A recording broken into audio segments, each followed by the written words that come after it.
നമസ്കാരം, സിറ്റി ന്യൂസിലേക്ക് സ്വാഗതം.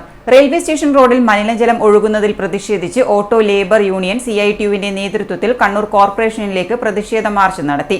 AV പ്രകാശൻ ഉദ്ഘാടനം ചെയ്തു. പടന്നപ്പാലം പ്ലാന്റിലേക്ക് പോകുന്ന പൈപ്പ് ലൈനിൽ നിന്നുമാണ് അഴുക്കുവെള്ളം റോഡിലേക്ക് പരന്നൊഴുകുന്നത്. കഴിഞ്ഞ ഒരാഴ്ചയായി മാലിന്യ പ്ലാന്റിലേക്ക് പോകുന്ന പൈപ്പിലെ മൂടി വഴി മലിനജലം പുറത്തേക്ക് ഒഴുകുന്നതായി ഓട്ടോ തൊഴിലാളികൾ പറയുന്നു. ഇതുവഴി യാത്ര ചെയ്യുന്നവർക്ക് ഏറെ ബുദ്ധിമുട്ടുകൾ നേരിടേണ്ടി വരുന്നുണ്ട്. വാഹനങ്ങൾ പോകുമ്പോൾ മലിനജലം തെറിച്ച് ഓട്ടോറിക്ഷ അടക്കമുള്ള യാത്രക്കാർക്കും കാൽനട യാത്രികർക്കും വഴി നടക്കാൻ കഴിയുന്നില്ല. വിഷയം അധികൃതരുടെ ശ്രദ്ധയിൽപ്പെടുത്തിയെങ്കിലും ശാശ്വതമായ ഒരു നടപടിയും ഉണ്ടായിട്ടില്ല. ഇതിൽ പ്രതിഷേധിച്ചാണ് മാർച്ച് നടത്തിയത്. 2-3 ദിവസമായി ഞങ്ങൾ ഈ അധികാരികളെ ആയി ബന്ധപ്പെട്ട് സംസാരിച്ചത്. എന്നാൽ അവർ ഒരു തിരിഞ്ഞു നോക്കുക പോലും ചെയ്യാതെ ജനദ്രോഹപരമായ ഭരണമാണ് ഈ മുന്നോട്ട് കൊണ്ടുവന്നത്.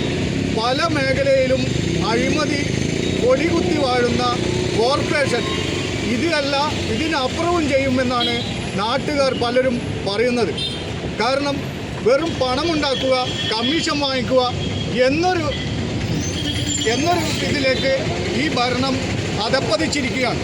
2.5 വർഷം എന്ന് പറഞ്ഞുകൊണ്ട് ഭരണത്തിൽ വന്ന ഇവർ ഒരു 6 മാസവും കൂടി പിന്നെയും നീട്ടി ഭരിച്ചു. എന്തിൻ്റെ ആവശ്യത്തിനാണ്?